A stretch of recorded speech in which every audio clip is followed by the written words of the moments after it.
107.9 UEL FM, mais uma vez iniciando os trabalhos direto do estúdio, com mais uma figura aí para ilustrar o 003, mais uma edição do Story Album, agora com a direção do senhor João Lopes, que vai nos comandar aí. Um menino conhecido da cidade aí, um colecionador que fez uma escolha espetacular pra mim, que eu gosto muito, sou fã. Hoje, o Fábio Martins, o Buda, ele que é londrinense, publicitário, designer, cozinheiro e sócio de um restaurante. Ele vai contar um pouquinho disso aí e vai falar da sua preferência do seu álbum Hoje Agora. Obrigado. Como é que você tá, gente boa? Tudo bem? Tudo bem? Tudo bom. Fábio Martins, o Buda. Ele escolheu simplesmente um dos meus álbuns de cabeceira também, que é o Hand on the Door, The Hand on the Door, do The Cure, certo? Exato. Por quê? Explique. Olha, nós viemos de uma geração de escassez de informação. Sim. Tá? Então Total. nós não tínhamos internet, nós não tínhamos TikTok, Sim. onde hoje no TikTok ou no Reels do Instagram você consegue visualizar uma banda, você se interessa, você vai lá e começa a seguir. Sim. Tá? Então, teve duas situações que trouxeram novas possibilidades no meu gosto musical. Sim. Tá? O primeiro foi o Live Aid. Quando teve o Live Aid, você viu algumas bandas do pós-punk, exato, né? E muita coisa no auge, né? Exato. Simple Minds, Sim, o YouTube. Bolton Rats. Tinha muita coisa legal. Então aí, aqui eu falei, por que esses caras não tocam na rádio, né? Naquela época o YouTube era underground aqui no Brasil. No Brasil, pô. Exato. E eu falei, cara, quem que é esse Bono Vox? Nunca vi ele tocando na rádio, caramba, né? Então aí eu comecei a querer conhecer, né? Tá. E aí eu assinava aquela revista Bis. Como todo mundo. Exato. E lá... Era Bis? Sim. São 3. É o Rock Brigade. O Rock Brigade, que era mais pesado, mais específico. Exato. E se tivesse uma ou outra, mas eu acho que a Bis era a base mesmo. Era a base. Era, digamos assim, o evangelho A mensal. Exato. Porque ia fazer uma cobertura muito grande do underground, principalmente do underground brasileiro, né? Fazia. Foi graças a Bis que eu conheci o Cólera, o Inocentes, Sim, Replicantes, pô. Imagina. Garotos Podres. E aí vem essa história desse álbum específico. Foi o primeiro que você pegou? Foi. E aí tem uma história muito interessante, Legal. muito interessante. Porque assim, o The Cure, tá? Eu comecei a gostar sem ouvir. Porque assim, tinha aqueles jornalistas, né, que Pepe Escobar, o Carlos Arruda, o José Emílio Rindô, que foi o mesmo que produziu o primeiro disco do Legião Urbana, né? Ele também escrevia para mim. Isso. Aí o que acontece? Eles vendiam muito bem o que era o The Cure. Sim. Aquela pegada gótica, tal, e aí eles falavam que Não, e aqui no Brasil, para variar, todo mundo fala dos grandes ciclos hoje, o Gastão explica, o Reverendo Massaro, então, que aqui a denominação era Dark. Os Dark. E era aqueles caras assim que andavam com a blusinha presa, colar de clipe de papel. Exatamente. Também no Brasil é diferente, cara. Sim, os Dark. E daí você... Aliás, acho que aqui o Brasil é o único lugar que tem metaleiro e dark, né? Pois é. Estamos de parabéns, moçada. Aliás, não tem mais também, né? Não tem mais. E aí você foi lendo então que você chegou no The Cure. Exato, porque assim, você via os caras falando, então eu falei, eu tenho que ouvir essa banda, né? Sim. E aí eu comprei o álbum e não me decepcionei, né? E o The Head on the Door é uma ótima porta de entrada para você conhecer a obra do The Cure. Porque ele acaba sendo uma síntese de todas as fases até então que a banda, da trajetória da banda. Não, e depois dele vem o Stand on a Beach, daí é a coletânea mesmo. Sim. Que foi o segundo. Cara, olha, a única coisa, tá? Que eu reclamo do mundo digital é que era muito gostoso ter um álbum de vinil, meu irmão. O álbum de vinil do The Cure era aquele velhinho na capa, né, cara? Aí você abria, era 2 discos, tinha as letras, velho, né? isso. E aí, eu tive a sorte de comprar uma versão gringa e veio 2 faixas de bônus. Falei, naquela época era uma coisa muito legal. Então, pra você ver que, assim, nós estamos falando de um disco de 84. Sim. Você lembra qual o ano que chegou na sua mão? Rapaz, eu acho que foi 86. Tá vendo? É nesse ponto que eu queria chegar. Porque como o Fábio comentou essa história da Biz e tal, as matérias, elas vinham já atrasadas lá de fora. Sim. Né? Então, assim, os lançamentos que hoje vocês pegam na mão instantaneamente, estão ali, pô, saía lá, demorava uma cara pra chegar aqui. Sim. E pra chegar aqui ainda mais. Tanto que, por exemplo, e aí eu acredito que teve uma intervenção dos programas de videoclipe, né? Inclusive na MTV, né? The Smiths. Antes também. Isso, The Smiths e Student Benches começou a pegar mesmo, acho que em 86, 87. É porque a Silk socou aqui em 86. Né? Eu acho que foi um dos primeiros. A Silks e o Dizzy Merchant, se não me engano. Aí você começa a dar um up, né? Exato. E o Kim em 87. Sim. Cara, eu nunca vou esquecer a que primeira passou na vez. Manchete. Exato. Eu nunca vou esquecer. Porque naquela época a MTV também era um negócio pirata, né? Dependendo do lugar que você colocava a antena, você assistia ou não, né? Não, e a MTV, nossa, a brasileira é 90, né? Então, quando aparecia... Isso. Exatamente, na década de 90. Nesse embrião lá de 87, era Manchete, Bandeirantes... E tinha a Globo com aquele programa Clip Clip. Exatamente. Cara, e teve um negócio, cara... E a abertura do vídeo show que era... Não me lembro. The Cure. The Cure, cara, é mesmo, velho. Não é. Do vídeo show. Cara, mas sabe a coisa que eu achei mais surreal que eu vi no... né? Verdade. Sim. Desculpa.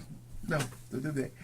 A coisa que eu achei mais surreal que eu já vi na Globo, uma vez no Clip Clip, tá? Eles passaram Love Us... esqueci o nome da música. Do Joy Division. Love Choose Apart. Isso. Eu falei, cara, eu não acredito. Primeira vez que eu vi o Joy Division foi na Globo, cara. Então, eu já tinha lido a respeito. Você vê com a notoriedade dessas coisas. Eu conheci, eu ouvi uma coisa ou outra do Cure com amigos mais velhos quando eu estava em São Paulo. Mas eu acho que o boom mesmo, quando começou a tocar na abertura do video show, que era aquela coisa... Pô, o que é isso aí? Que é do René Delor. Exatamente. Que, cá entre nós, né? Até então foi o álbum mais pop deles, né? Foi. O divisor de águas.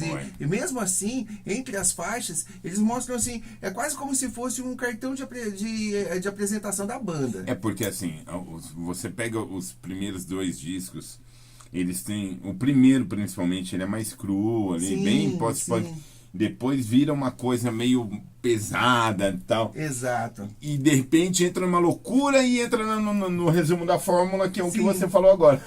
Exatamente. Esse álbum, ele impactou você, assim, de cara, assim, pela postura da banda, ou porque você não... Porque, assim, você não tinha um conhecimento da trajetória antecessora. Exato. Como que foi depois você falar, pô, então... Chegou nesse conceito, que era o resumo. Então, porque assim, eu não conhecia a banda. Sim. Aí eu achei muito interessante que é um álbum super eclético, tá? E aí eu presumi, tá?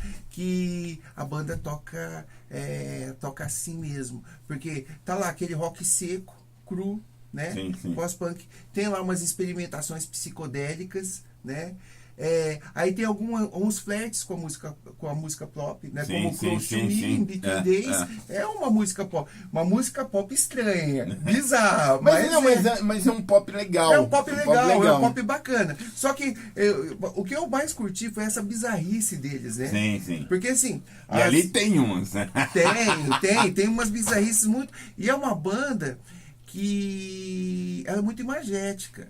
Né? Então, as letras, elas imprimem imagens na sua imaginação, né? Eu acho isso muito interessante. Não, o The Cure é uma das principais pra mim, de gosto pessoal mesmo. E esse disco especial eu ganhei, eu não tinha ele, e a gente tava...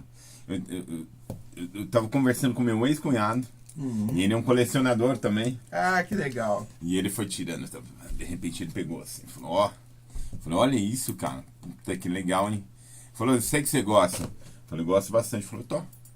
Oh, que bacana, e ganhei, tá lá na coleçãozinha. Putz. Primeira dica do senhor Fábio Martins. Pode chamar de Buda. Tá bom. Fábio Martins é apelido. Fala aí, Buda. Diz aí. A primeira dica é o Blood. Por quê? Porque, assim, é uma música que mostra, assim, o virtuosismo da banda. Porque, até então, a imagem que eu tinha pré-concebida do pós-punk é que era mal tocado. Tá? Era bom, criativo, mas era rudimentar. E aí, de repente, você vê os caras flertando com o flamenco, tá? Uma letra super magética. O cara me solta no meio da letra. Estou paralisado pelo sangue de Cristo. Pô, o que é que ele bebeu, caramba? Então, e é uma música muito visceral e ao mesmo tempo muito harmônica, muito bem feita.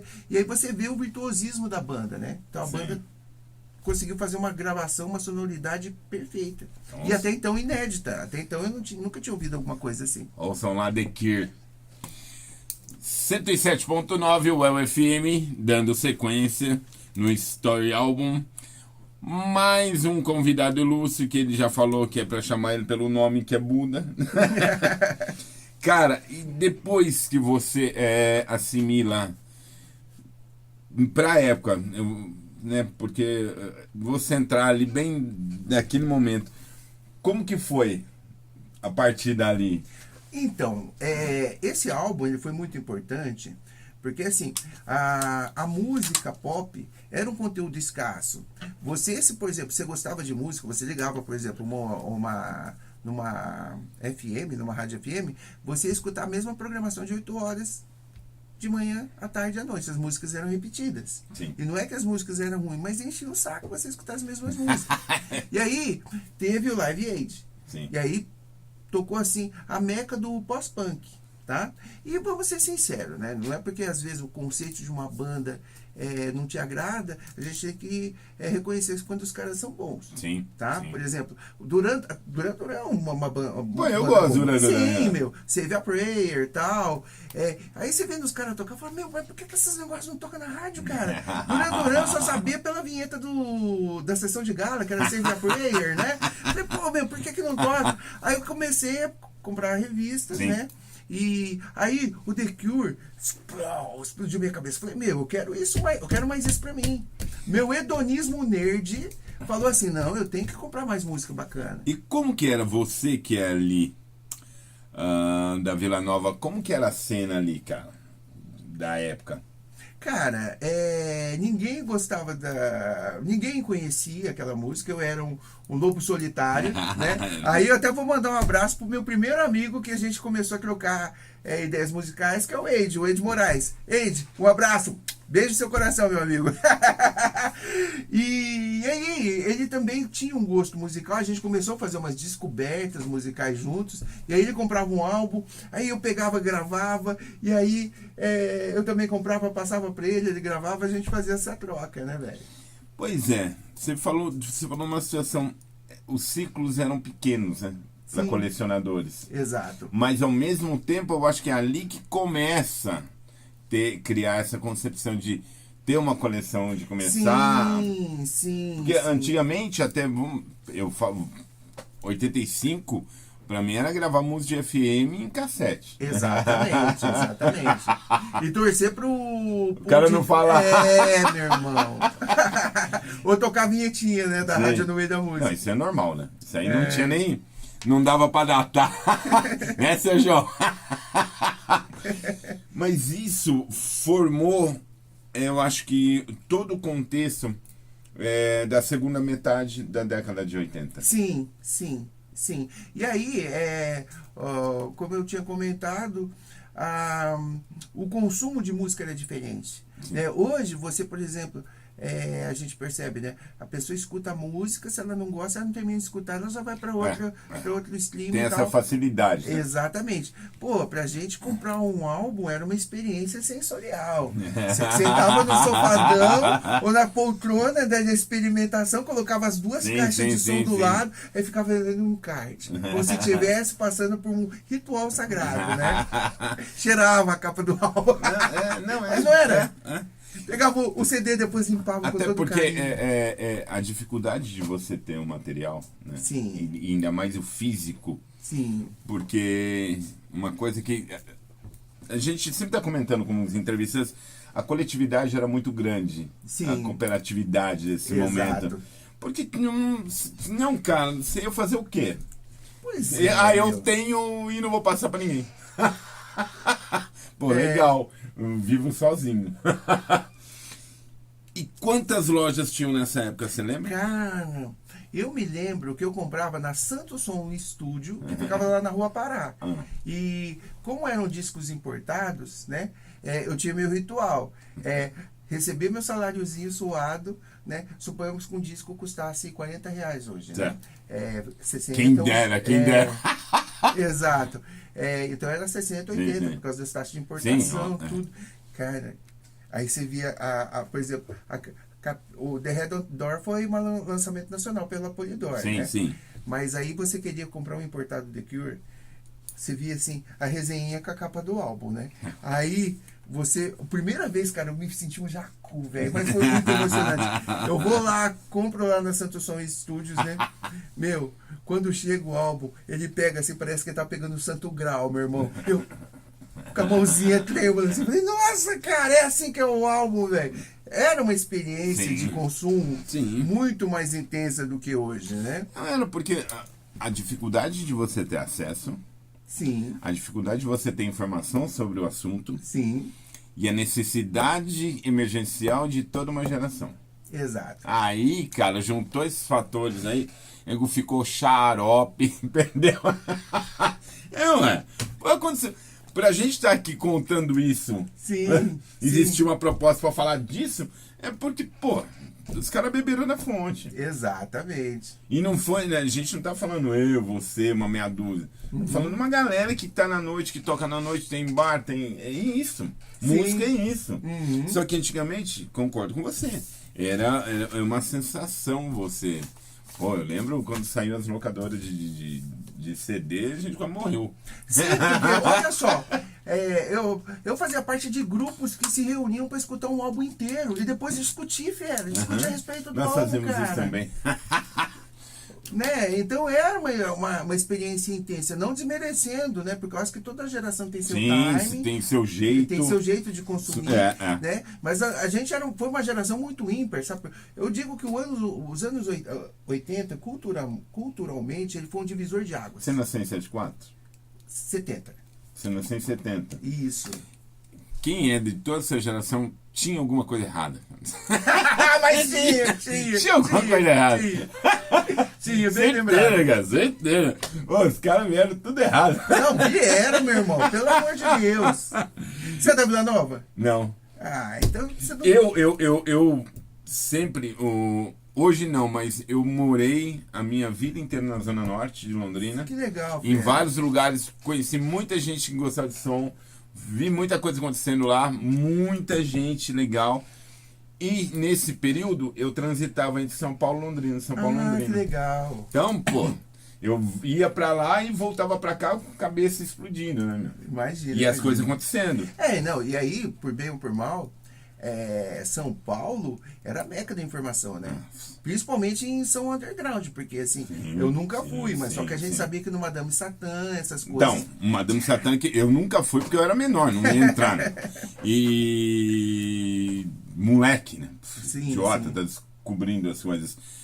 Mas conheciam, tinha amigos mais velhos que iam, né? Que eram os caras que gravavam, que faziam, que tornava aquilo lá um pouco mais. Certo. Então era legal. E aí veio a escola. Aí você começa a fazer a escola. Exato. Igual vocês aqui. Só que aqui, cara, Londrina é um lugar muito legal a nível de troca Eu conheci muita gente, muita banda, muito músico, muito bar. E sempre as pessoas falando de música, de cultura. Isso foi... A gente se conheceu, sim.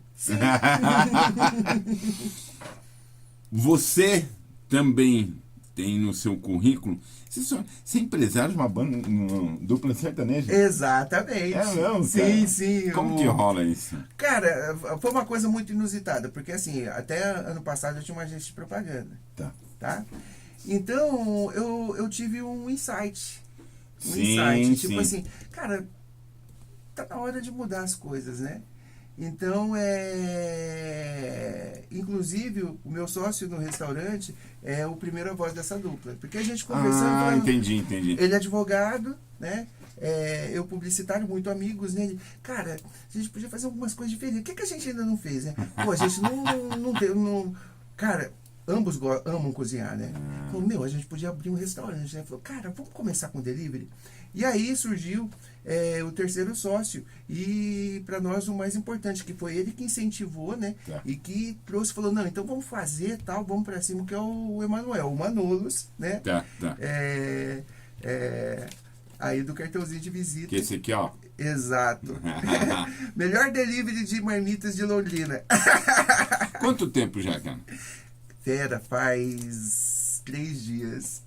Você tá brincando? 3 dias, fera. Seu João, achei que tinha pelo menos 6 meses. Pois é. 3 dias, não? 3 dias, fera. Caramba, cara. Só que tá sendo uma experiência gratificante, né? Então, só comentando, a gente queria fazer uma comida afetiva, tá? Sim. Então a gente tem uma preocupação muito grande com os ingredientes, a gente não usa nada que é artificial. Extrato tomate, o tempero caseiro, é tudo caseiro. Tá. Tudo legal, caseiro. Legal. Então, para as pessoas realmente terem uma experiência de ter uma comidinha de vó em casa, assim, entendeu? E como que é essa experiência traduzido dentro da sua experiência musical? Porque, pô, você saiu de uma área que você era publicitário. Sim. Quanto tempo? 30 anos, cara. 30 anos. 30 anos, uma vida. Então, aí você agora foi pro meio... Foi cozinhar. E aonde que entra toda essa bagagem junto com a música aí, cara? Quais foram as influências que fizeram você tomar alguns rumos? Sim. Então, o rock ele sempre foi disruptivo, né? Ele sempre foi disruptivo. Então, o Cris Sertão, tá? Da dupla, ele é roqueiro também. Ele gosta muito de rock. Ele teve banda de rock e tudo. Antes de você continuar, a segunda dica. Perfeito, não, vamos lá.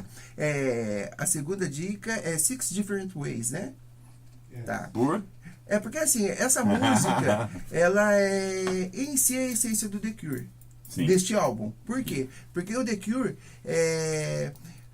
dentre as faces da banda, eles têm um psicodelismo único, né? Único, e eu digo sarcástico. Sim. Porque assim, de repente você tá escutando uma melodia, está com um órgãozinho de brinquedo de criança no meio, cara, e parece que você tá num filme de terror. Aí você fica esperando o corvo dedicar lá no corpo assar, aí passa um gato todo colorido, gordo, que não tem nada a ver. Bem então isso. eles são muito bizarros, né? Então essa bizarrice fica muito presente na música, né? Ouçam lá, a segunda dica do Fábio Buda, The Cure. Dando continuidade, falando mais um pouquinho dessa icônica trajetória dessa banda. Porque, cara, eu tenho uma opinião sobre The Cure, assim. Eu dificilmente encontrei caras que não gostassem de The Cure. The Cure é batata frita com Coca-Cola do rock and roll. Diferente dos Smiths. Sim. Que eu amo. Não, eu também gosto dos Smiths. Eu amo os Smiths. Mas é uma coisa jamais... É que assim, enquanto o The Cure ele trabalha com mistério, porque o The Cure é um enigma. Sim. Tá? A postura da banda é enigmática. Sim. E não é porque eles são dark, soturnos, vampirões, né? É que assim... Vocês não sabem se vocês estão zoando, se vocês estão falando sério. É um humor muito louco. Se eles são alegres, se eles estão tristes. Eu digo que eles são os palhaços do punk. Mas quando eu falo palhaços, é no sentido reflexivo mesmo, sim, né? Figurativo. Figurativo. Né? Mas aí, e eu fiz essa analogia com o The Smiths, porque o The Smiths, assim, é outra banda genial e que existia uma certa comparação, principalmente na Inglaterra, das Sim, duas, né? sim. Uma certa rivalidadezinha. Esses tempos atrás eu acho que, não sei se foi O Morrissey que pediu desculpa. O Morrissey. Que o Morrissey ficou 30 anos falando mal do Robert Smith. Aí depois você pediu desculpa. Meu Morrissey, cara, né? véio, Morrissey. Morrissey. Que dá outro programa para outro assunto. Não, o Morrissey, eu nunca vou me esquecer, porque assim, o Morrissey tem uns momentos assim de diva dele, cara, que é muito vergonha ali. Esses tempos atrás, ele escreveu no Twitter a respeito da... que era pro Johnny Marr nunca mais citar o nome dele. Eu vi isso aí. Aí o Johnny Marr, cara, o cara deixou a bola no gol, assim, pro cara chutar e arregaçar a moral dele, né? Sim. E o Johnny Marr começou. Aí ele terminou. Como é que é aquela frase do Trump? America Great Again, alguma coisa assim. Aí ele colocou Make the Indie Great Again. Um raio da briga de ego, né, meu? Sim. Mas aí, voltando ao nosso The Cure, não sei, eu acho que é no The Hand on the Door que volta o Gallup. Exato. Que faz toda a diferença também. Sim. E tudo, porque primeiro, o cara toca baixo pra caramba, né? E é um dos fundadores, né? Sim, hoje eu acho que é o único, junto com o Robert Smith, da formação original, são os dois. E, porra, que formação, né? Caetano é muito bom. Era o Boris na bateria. Sim. O Gallup, o Smith. Simon Gallup, né? O tecladista, o que voltou agora, que tocou com o David Bowie. E o guitarra também. Sim. O que é o que tá na formação agora. Sim. Que antigamente tinha cabelo, agora não tem. Esqueci o nome dele. Também esqueci. Você, hoje em dia, ouve esse disco de que forma? Qual o impacto desse disco na sua vida, direto? Assim, no Fábio Bura, hoje, 30 e poucos anos, falar de um disco que lá atrás foi importante. Sim, porque não adianta dizer que não. A arte nos molda. Tá? De alguma forma ela acaba influenciando, né? E do meu gosto musical, tudo, eu não vou dizer ser o rebelde, né? Sim. O transgressor, mas eu sempre fui disruptivo. E eu sempre me cerquei de pessoas que pensam igual a mim, tá? Então, por exemplo... Afinidades, né? Exatamente. Voltando a falar dessa sociedade, né? Um belo dia a gente tá lá, né? Conversando. E o Christian fala, cara, eu quero montar uma dupla sertaneja, velho. Eu falei, mas sertaneja não é do rock, cara. Não, mas escuta isso aqui. Cara, é bom, meu. É bom. E aí você percebe que a influência musical, porque ele veio do rock. Sim. Tá? Ele tocou um sertanejo, mas um sertanejo que flerta com várias vertentes do rock, do pop, etc e tal. Não country. Tá? Sim. Você sente o repertório musical do cara. Eu falei, vou acreditar nesse projeto. Você tá precisando de um empresário? Ele, vamos que vamos. Aí entramos na onda. E aí, na sequência, isso foi em janeiro. Nosso primeiro show, o show de pré-lançamento do álbum, foi agora em junho, né? Agora também? Exato. É tudo novo, então. Tudo novo. E aí, o que acontece? A gente queria vender o pré-lançamento, né? Do show, né? A gente queria fazer o show. Em 10 dias a gente conseguiu vender todos os ingressos. Olha que legal. Tá? Então eu falei, putz, quando isso acontece é porque tem muita emoção, muito engajamento, muito sentimento para dar certo. Tem alguma coisa ali, né? Exato. E aí, acabou junho, acabou assim tudo. Vamos montar um restaurante? Vamos. Aí o Emanuel veio, né? Falou, cara, vamos montar mesmo e tal. Nesse período do show, que foi no dia 21 de junho, até agora a gente abriu o restaurante. Ai, que louco. Muito louco e muito intenso. E como que é pra você hoje ouvir o The Hand on the Door?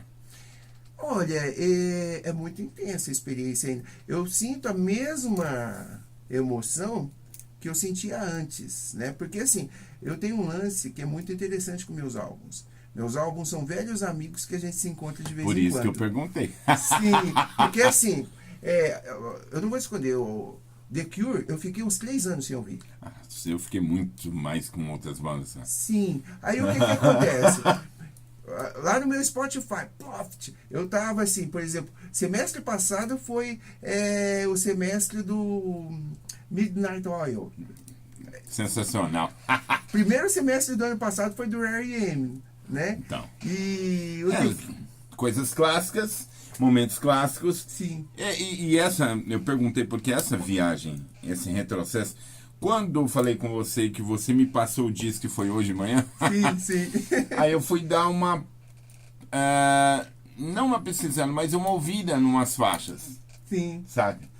Aí, né, você começa a lembrar de como que eu tava te contando, como que eu ganhei o disco e tal, não sei o quê.